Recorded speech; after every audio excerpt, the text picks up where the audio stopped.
The late 16th century was an age of monarchs, empires, and theological wars. But one Polish bishop dared to argue that the liberty of a nation depends on the virtue and independence of its citizens.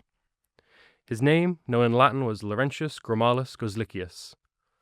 Though little remembered today, his 1568 treatise, De Optimo Senatore, the Ideal Senator, was one of the most remarkable political works of its time.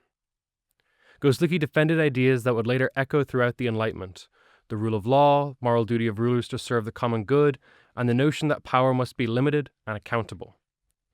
Written within the unique constitutional culture of the Polish-Lithuanian Commonwealth, his work reflected a world where nobility and liberty were intertwined, and where governance was seen as a moral trust, not a divine right.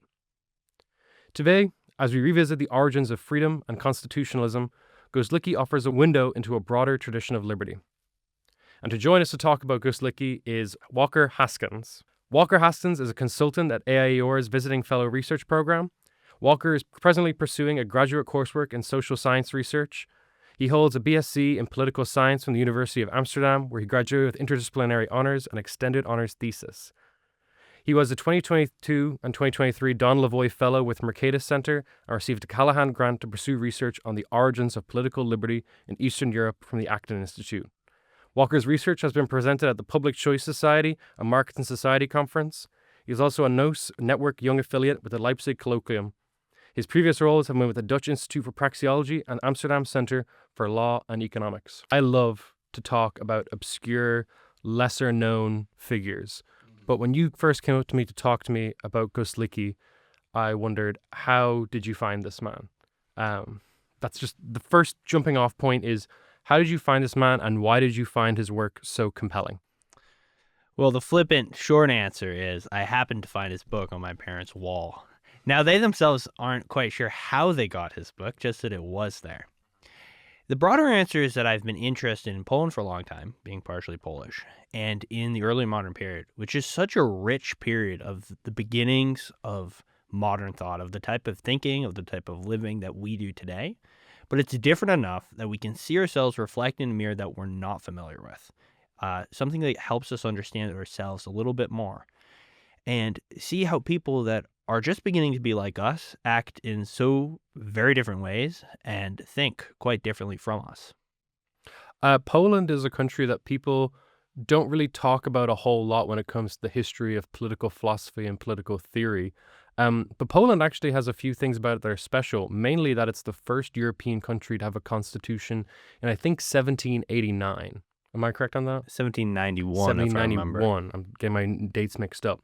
But Poland is known for that, but it's also known for having a much longer tradition of religious toleration. I wouldn't call it religious freedom, but a sort of religious toleration that the vast majority of people aren't aware of. And people just generally aren't aware of Poland's history. So Goślicki was in the late 16th century. He was born in somewhere around the 1530s. What kind of world was he living in? What was Poland like? And was it any different compared to other European countries? Was it richer? Was it poor? Did it have a different kind of history or religious demographics? What made it a unique place? Sure. So Poland was quite different from many of the other states in the period. You can see on Poland's east, it's bordered by the Grand Duchy of Muscovy, the ancestor state of Russia. On its north, you have the Swedish state. To the south, there's the Ottoman Empire. There's Hungary, with which it had mostly friendly relations. And to its west, there is the Holy Roman Empire. And in all those cases, Poland is quite different from its neighbors. Sweden was, for the most part, an absolutist monarchy. France, further west, not a neighbor of Poland, but one very important European state of this period with which Poland had relations, was also moving in an absolutist direction. Many people are familiar with Henry de Valois and the St. Bartholomew's Day massacre, which is a useful contrast that we'll get to. And the Holy Roman Empire, even though it has its own tradition of liberty, was certainly nothing quite like Poland. Poland was, I don't think it's a stretch to say it was the most liberal state of its period, not only religiously, but institutionally. It had a bicameral parliament. Bicameral meaning split into two different bodies. Split into two houses, just like our Congress is. Yes. The lower house was called the Sejm, and the higher house was called the Senate.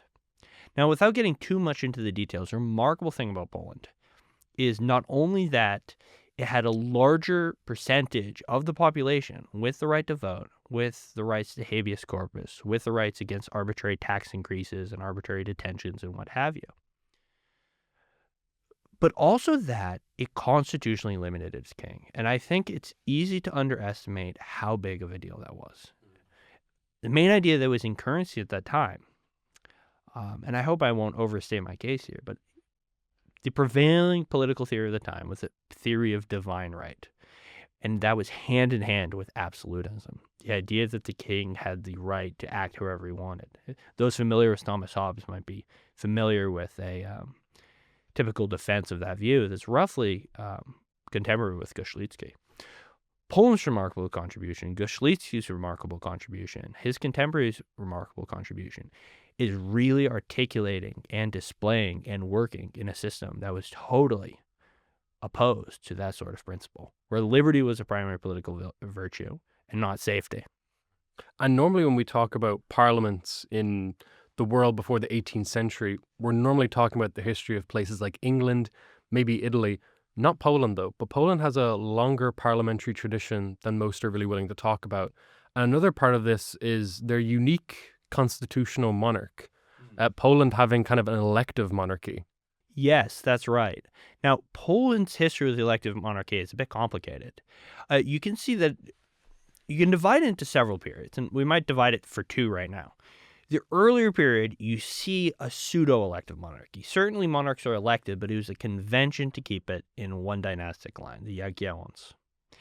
Afterwards, and Goślicki was contemporaneous with the switch, actually, they started electing people from wherever, even from completely different countries. Stefan Batory, a king who Goślicki worked closely with, was actually from Hungary.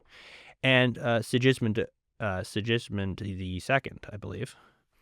There's so many Sigismunds in Polish history that it's always hard to keep track, but he was half Swedish and half Polish. So in some ways, some scholars have made the connection that say, look, when you compare to other contemporary countries, Poland's kings were closer to being a modern president than they were to being a king. Certainly when you compare with some of these really absolutist monarchs like you see in France of the period. One of Poland's contributions to the history of liberty is by, for so long, being an example in Europe of a society quite different from what other people lived in, such that they could see that a large, prosperous society could exist that was much more relatively free than most of the countries around it. So Goślicki is born somewhere roughly in the 1530s. Can you explain, I know there's very little archival information about his early life, but can you explain some of the intellectual influences that might have gotten him to the point of writing his book that he writes in, I think, 1589, on the ideal senator? What were some of the ideas going through his brain? What were the things that people were talking about in Poland that got him to that point? Like, did the Renaissance humanist movement influence him as well? Did Christian theology get him there? What was he reading and why was it so important? Yes, I should say that it's not that we have very little archival information. Instead, that archival information is very difficult to access. One of the big challenges of work with this period is it's a linguistic barrier. There's a very renowned historian of Polish history that pointed out to really study this period, you need to know medieval Latin, you need to know Old Polish, you need to know modern Polish, you should know French, you should really know Russian as well. The Russians have a great deal of information about Poland in their archives, and probably Ukrainian or Lithuanian. So gathering that information is hard, and unfortunately some scholars don't cite their sources as well as we might hope. But let's get to the meat of your question. The meat of your question was, well, what was Goślicki's influence? Like you said, the humanist movement was pretty much in full flower across all of Europe at that time. Humanism being concerned, as much Renaissance and early modern thought was, with the classics, with the dignity of the individual, and often with tolerance. Goślicki went to university unusually late. He was probably about 30 years old. Like you noted before, we're not totally sure about when the exact date of his birth was. But he probably went when he was about 30, and only because the Bishop of Kraków was able to give his family money. So when he went there, he went to that university in Kraków, which was renowned for many humanist scholars being there. One person that we know that Goślicki worked with there was Jakub Górski, who was a rhetorician and a logician.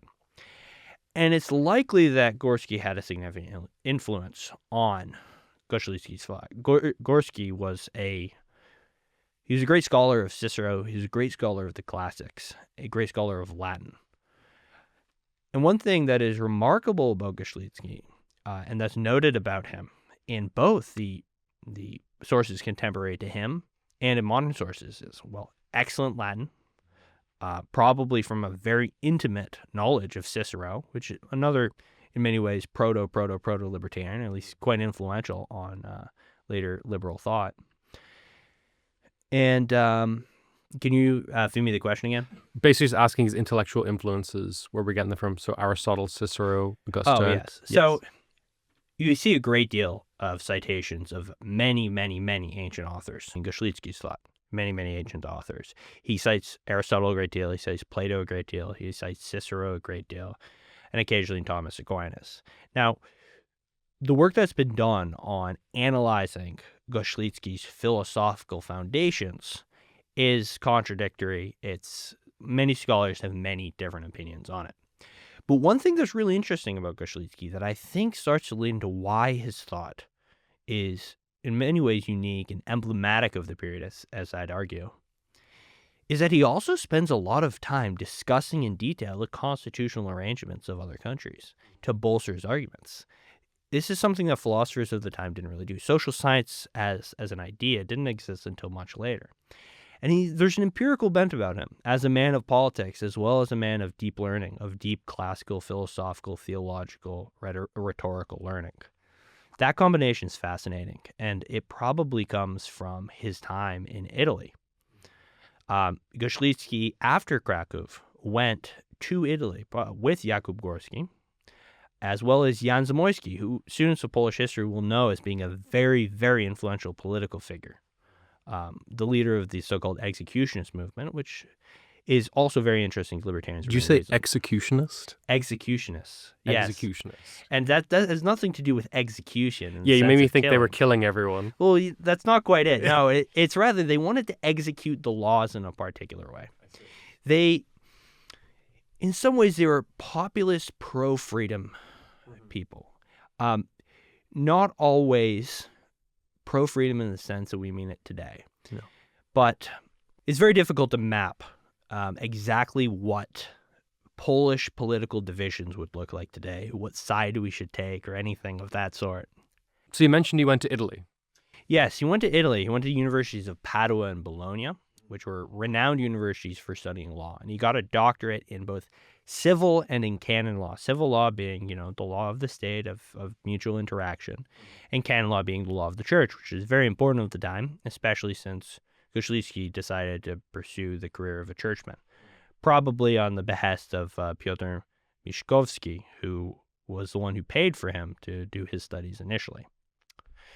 Now, the University of Padua and Bologna were interesting for many reasons. We won't have time to go into a great deal of it, but it was where Machiavelli studied only probably about 40, 50 years before. It's hard for me to recall right now. But there he got even more humanist learning. He would have interacted with hundreds of other students from all across Europe, all of them speaking in Latin, all of them interacting, bringing their own ideas, bringing their own thoughts in.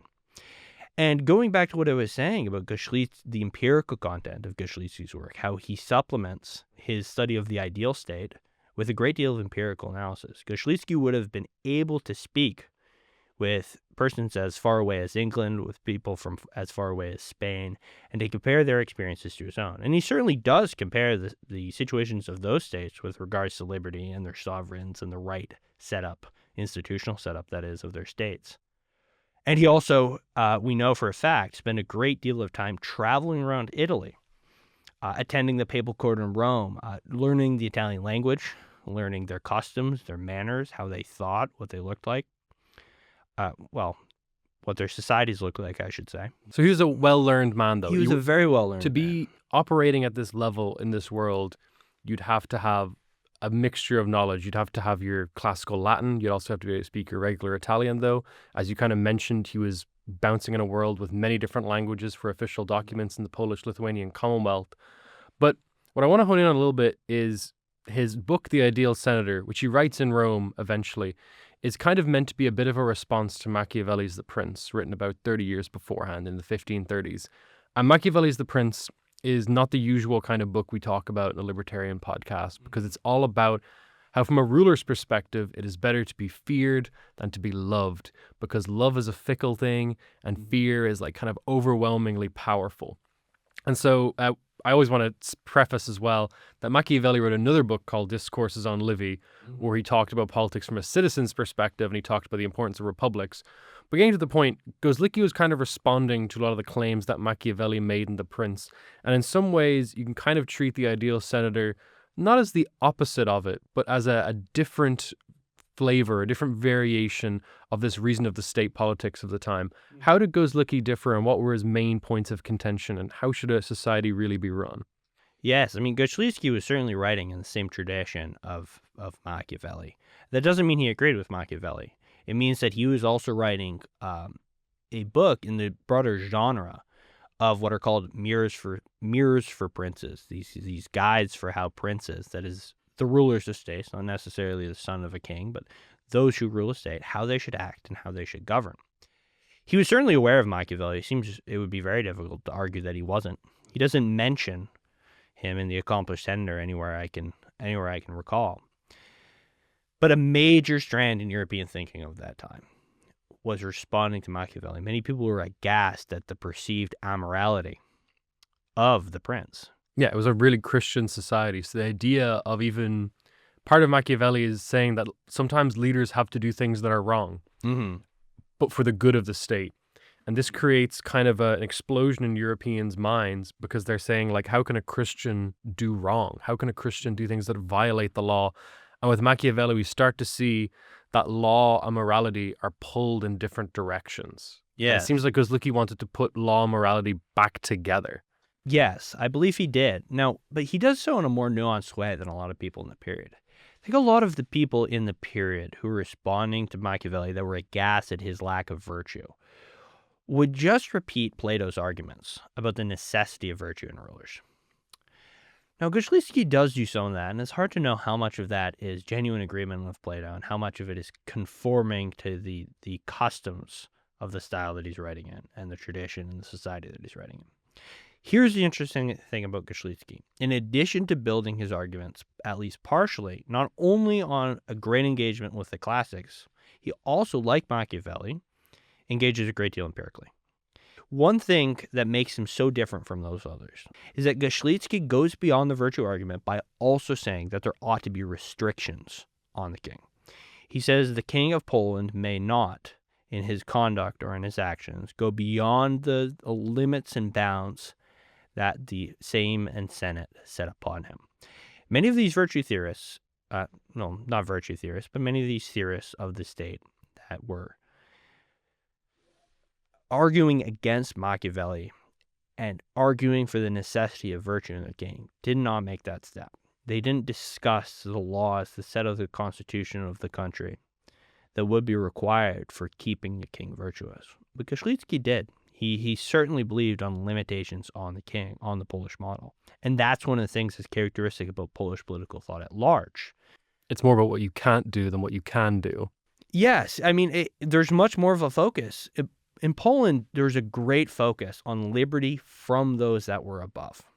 In contrast to Hobbes that wanted an absolute sovereign, Polish political thought and Polish political culture was deeply concerned with the possibility of a tyrant. And Goślicki shares the concern of the executionists, shares the concerns of the vast majority of people in Poland, vast majority of nobles anyways, we don't know what the peasants thought, that kings ought to be limited and that liberty must be safeguarded from attacks from above. And it sounds very modern, and the way he talks about it sounds a bit like a modern republic. He talks about governments are created for the common good. They have to have checks and balances within them. Does he also mention the idea of constitutional limitations, or are these merely limitations of character, saying that we should kind of shame and moralize? Or is he saying, no, there needs to be proper like executive machines built into government to stop people from misusing their power? He comes pretty close to the idea of a constitution. Some scholars are more comfortable with calling it the same thing as what we would think of as a constitution. Winchisław Wagner falls in that camp. But he certainly believes that there need to be laws that are deeply fundamental, that restrict power, including in the king and in the Sejm, and that set forth the organs of government, set forth the institutional rules, and define the institutional makeup of the government. And he thinks those laws shouldn't be changed except when strictly necessary. You can see that in his second chapter, and he thinks that those constitutions are best which have existed the longest, in addition to the other virtues of creating the proper institutional setup of the country. What constitutions does he list as being kind of the strongest, best constitutions of the time? Well, he certainly believes that Poland. That's pretty handy for him, right? It is pretty handy for him, but it goes to show what Poland thought of itself in the period. Poland really thought of itself as a nation set apart. Some of this has to do with the idea of Sarmatism, which I encourage people to look up. But Poland thought of itself as uniquely free, as being the only country in Europe that really cared about their liberty from tyrants. Yes. To what extent that was true is probably not totally fair to the traditions of liberty in other countries, even if Poland probably was the most liberal state of its time, liberal in the sense of liberty. So this is what I kind of want to focus in on, which is how I got interested in Polish history, which is this period that scholars call the golden age of noble freedom. Yeah. Capital N noble. And you mentioned that Goślicki's from kind of a minor noble family Yes, of sorts. right.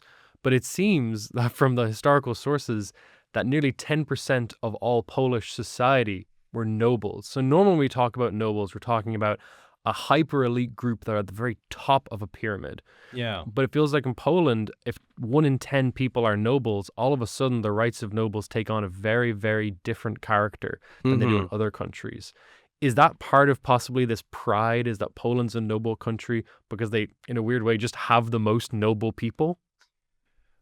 It's possible, but if I recall the sources right, Poland probably had the second most nobles out of any country. What was number one? I believe Spain had slightly more nobles than Poland did as a percentage of the population.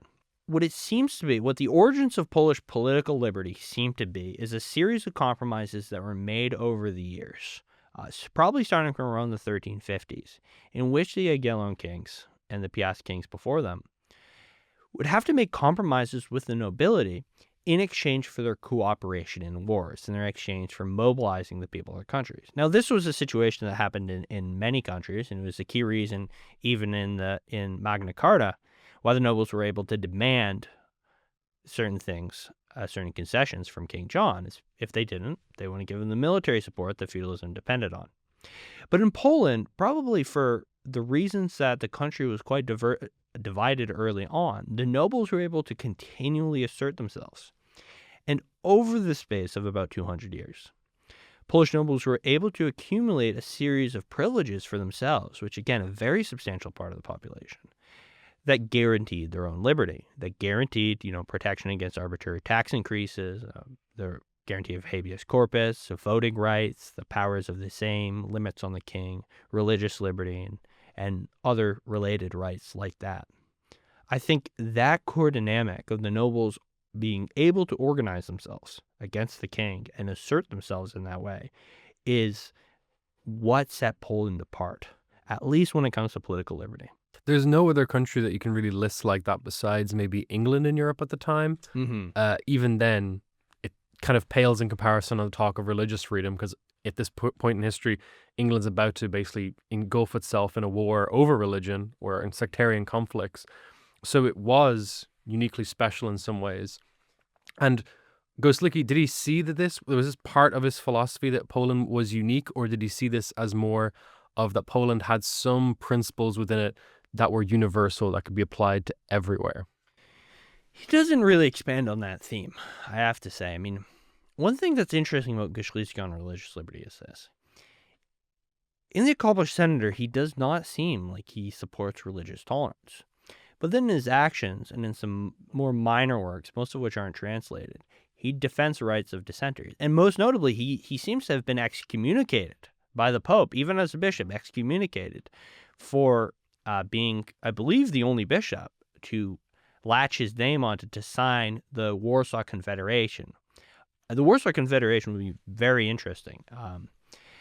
It is essentially the first individualized right, constitutionally protected, of religious conscience in world history. And the United Nations... World history. In world history. Not European history, world history. Well, it may only be European. I would encourage others to look that up.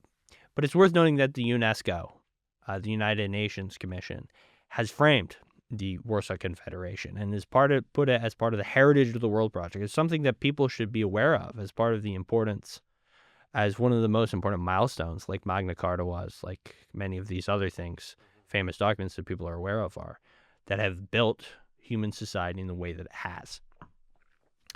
The story behind the Warsaw Confederation is quite interesting. It's quite entertaining.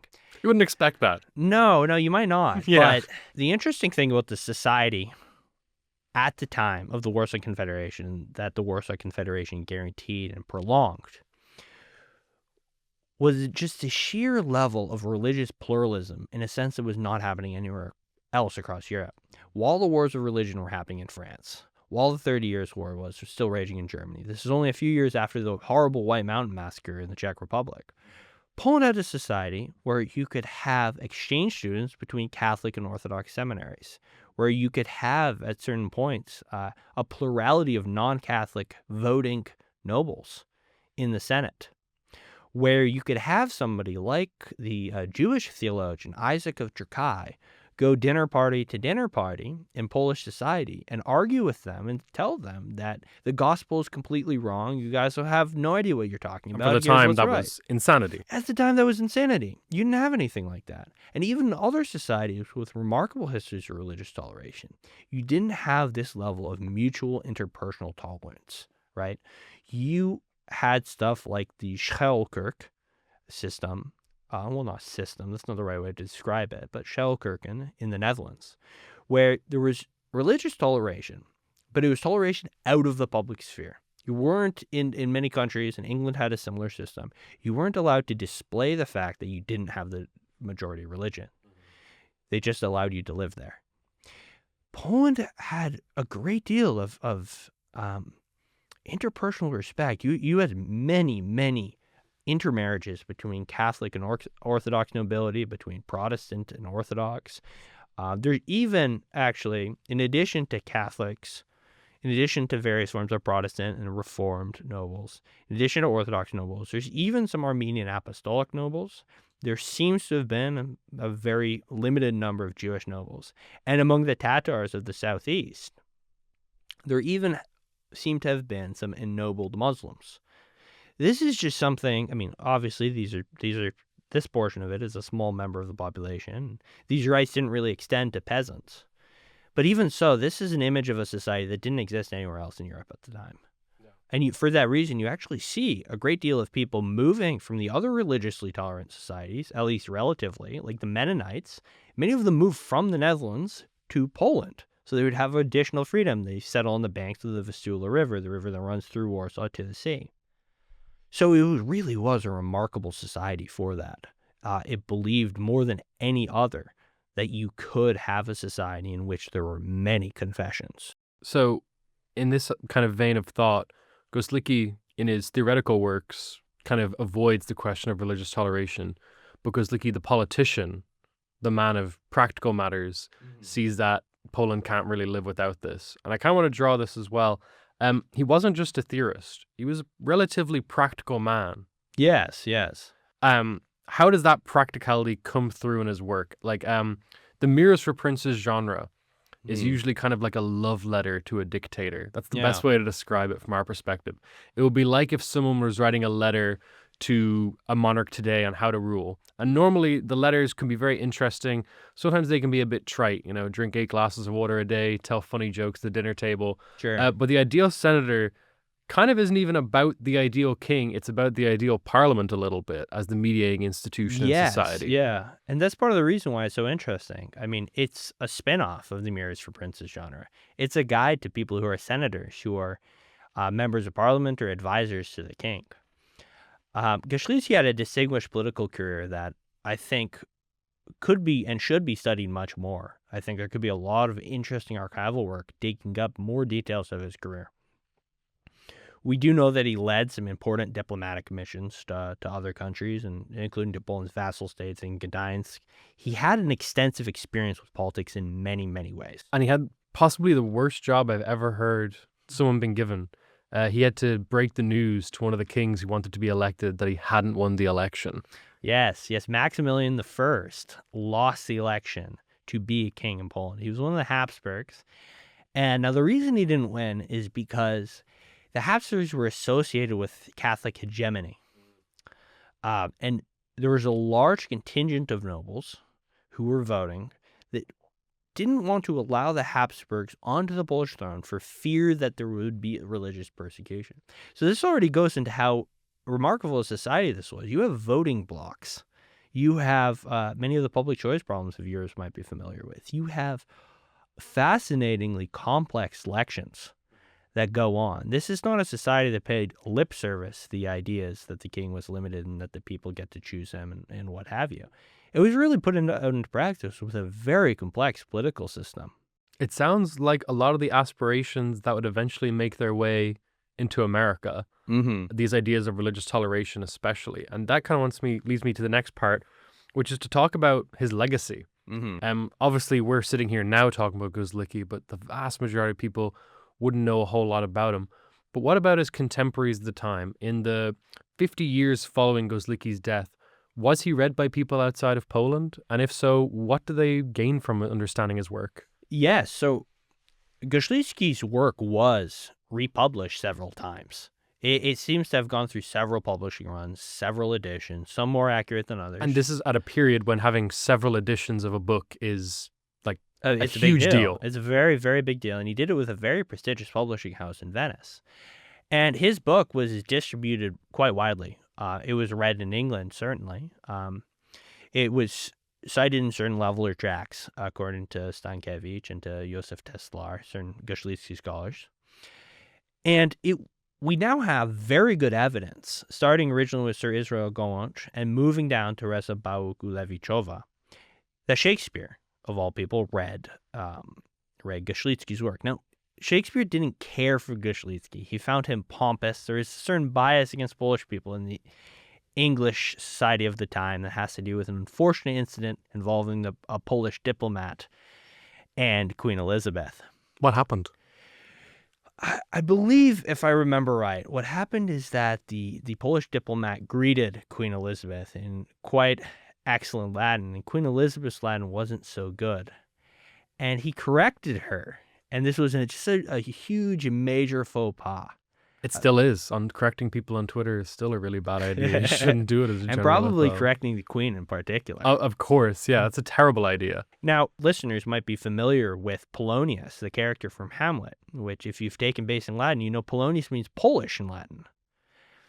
And Sir Israel Gołącz's articulation and his view on this, as is Teresa Bałuk-Ulewiczowa's work, and she's also a Goślicki scholar, probably the most renowned one still alive today, is that Polonius is based on Shakespeare's reading of the Accomplished Senator.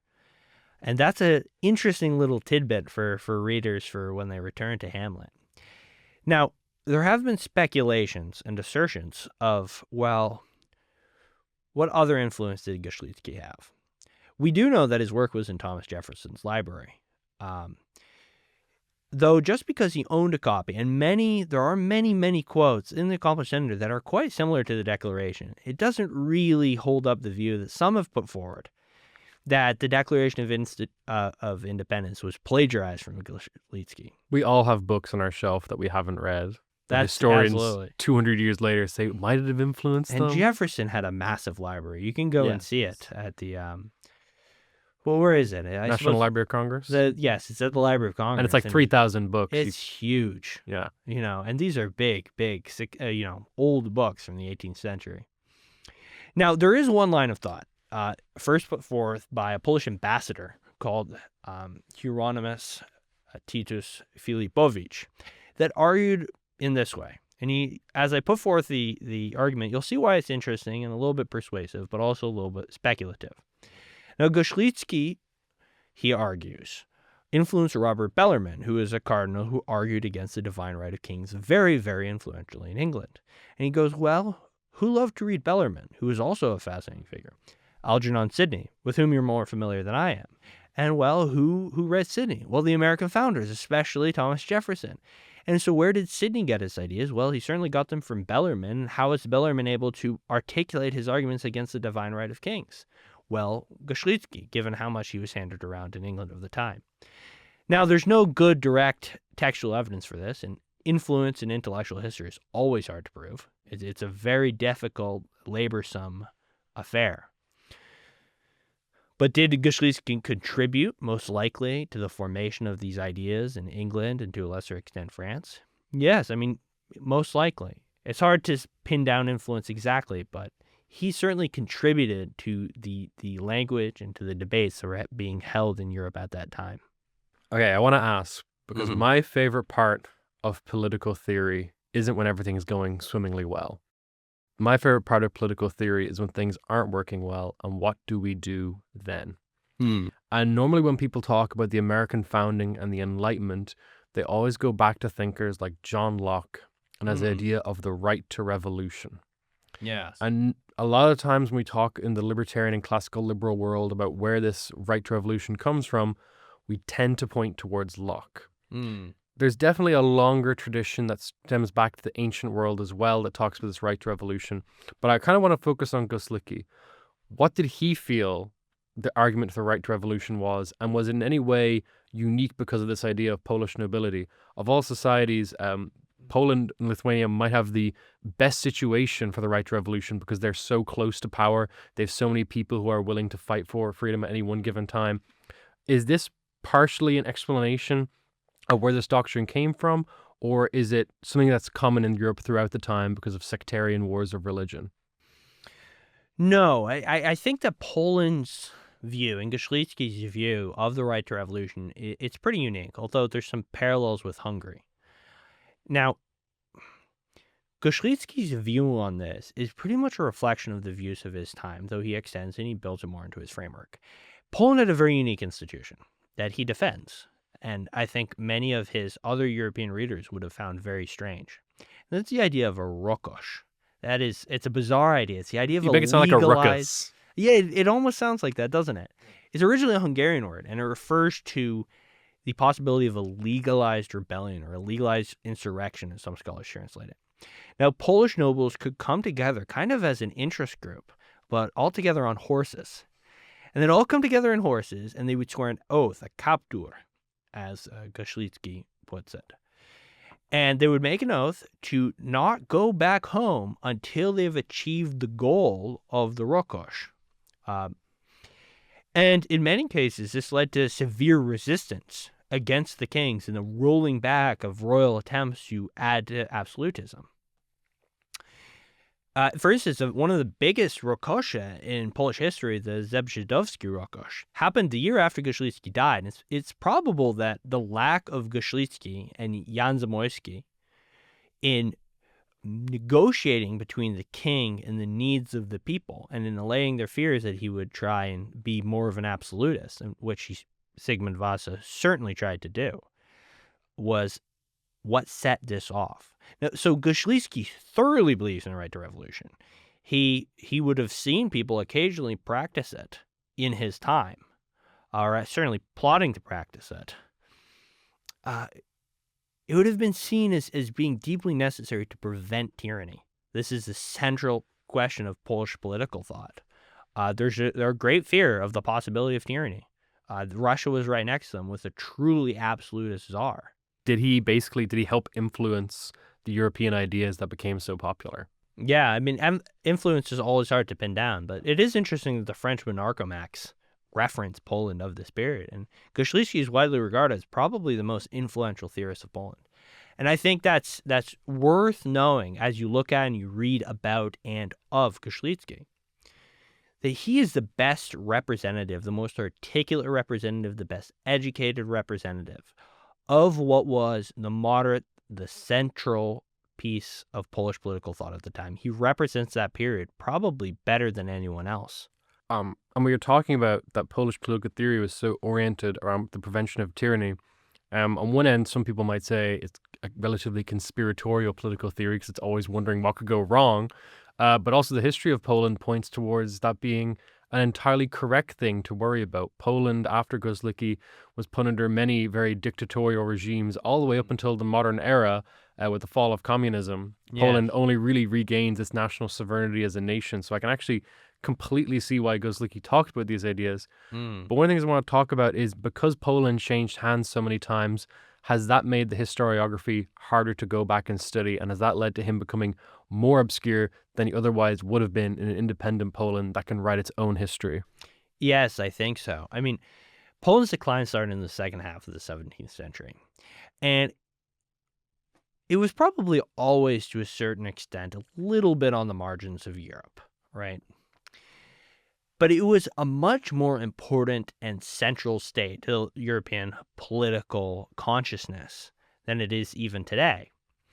And the reason for that was Poland was always exceptionally well known for its Latin, and it was also just a major military and social power. It was the largest state in Europe by some metrics at that time.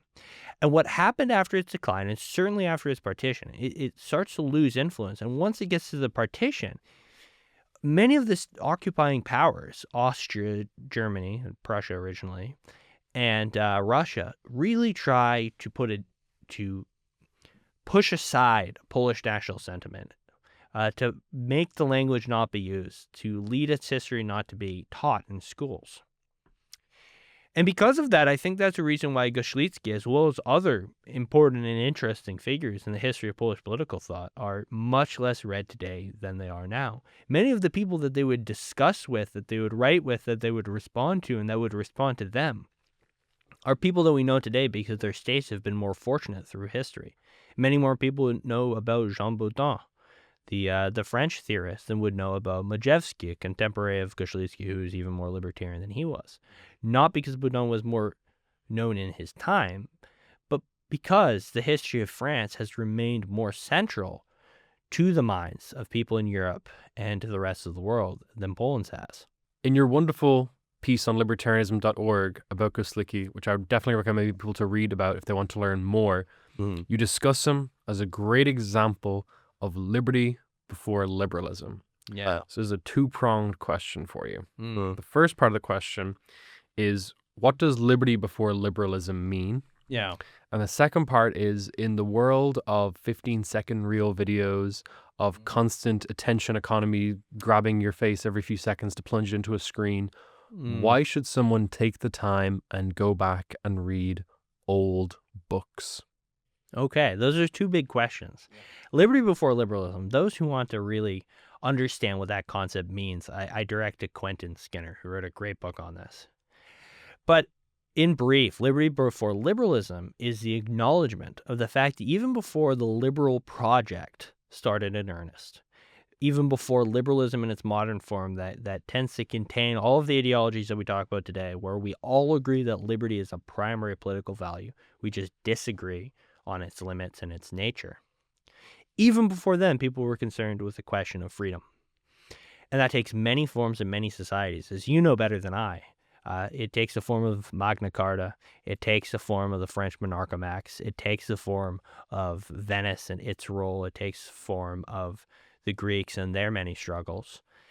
And it also certainly takes the form of Poland's struggles, of Poland's constitution, of Poland's, of people like Goślicki, of people like Zamoyski and Majewski, and the many other Polish theorists that theorized about how to evade tyranny. So this is kind of a correction of the idea that only the moderns think about freedom, but actually freedom's been a central concern for most people throughout most of history. As it turns out, people have always been concerned about how they can keep the good life. The question of the ideal polity has been the central one animating Western and I assume other traditions for thousands of years.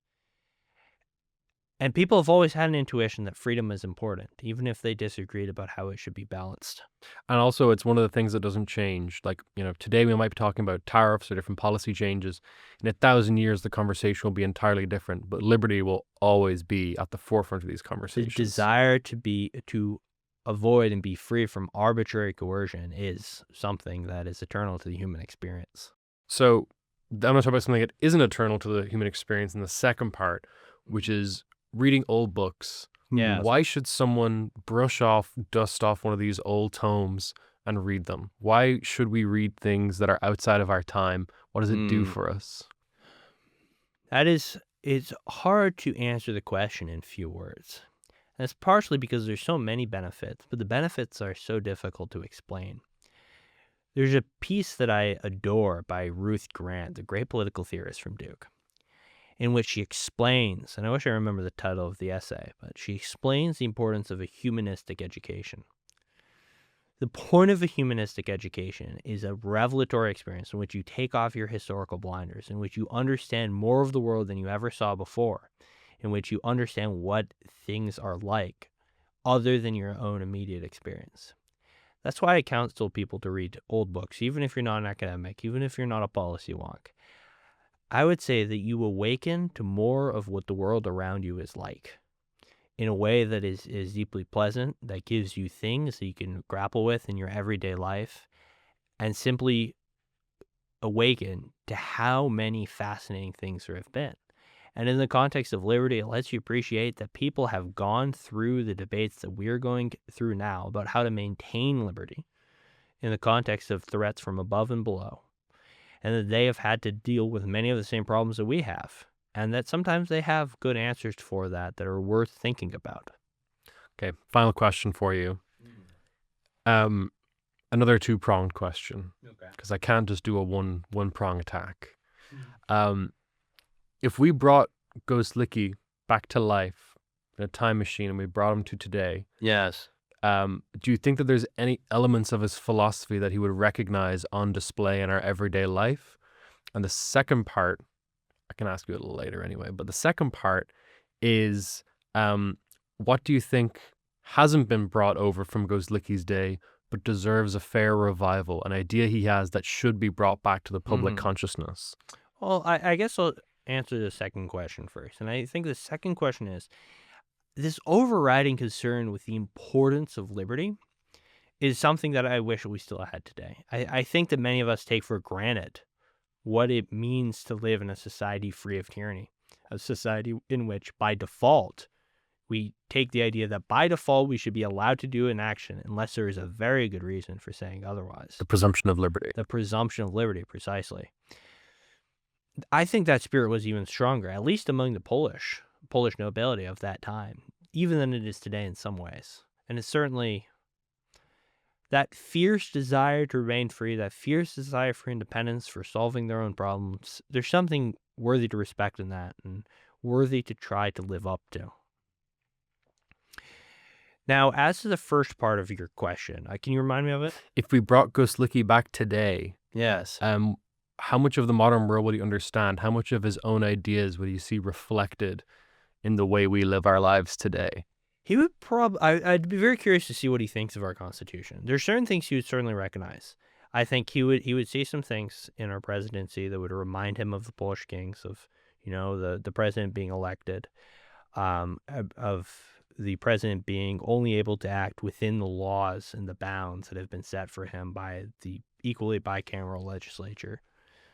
I do wonder what he would think about term limits for presidents and about the fact that they had a term in the first place. I mean, Polish kings were elected for life, other than in one notable instance in which a king fled. He wasn't cared for and hated the fact that he couldn't be an absolutist in Poland, and he went back to France.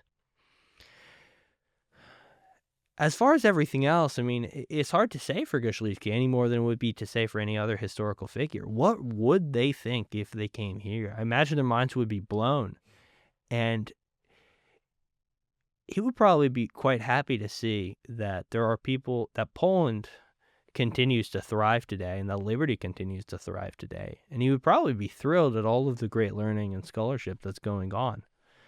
He was a very curious man who would have been fascinated, I'm sure, by all the other things that he could have learned about during the modern era that he never got a chance to learn about then.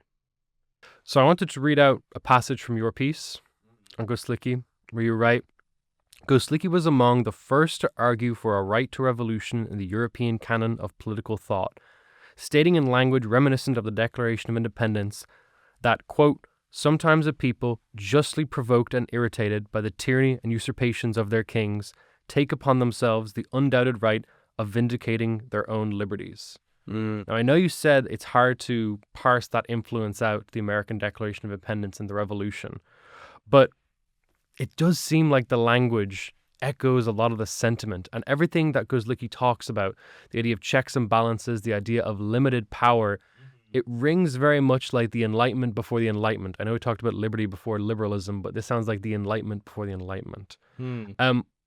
I know that Goślicki, there will need to be more research done into him before we can make these kinds of connections. But I do believe in the future people will have more to say about him. Am I correct in making that sentiment? Yes, I think so. I think there is more Goślicki scholarship being done today than in any other time in history. There's some good volumes, especially being written in Polish, very little being written in English being done. And there's some remarkable scholars. Teresa Bałuk-Lewiczowa has retired, but this tradition and this interest has continued on in Poland by many others. And I hope it will be brought more to the United States. I think that the Polish concern with maintaining liberty over time from various threats is one that's very germane to the political moment that we're going through. I think that it's worthy to use a context so widely different from our own, but dealing with the same problems as a sort of mirror for ourselves to look at, to try to understand what went right and what went wrong so that we can learn from those lessons, so we can learn how we should best act in our own trying political moment. Perfect. That's as good an ending as you're going to get, I'd say. Okay. All right. Thank you, lads.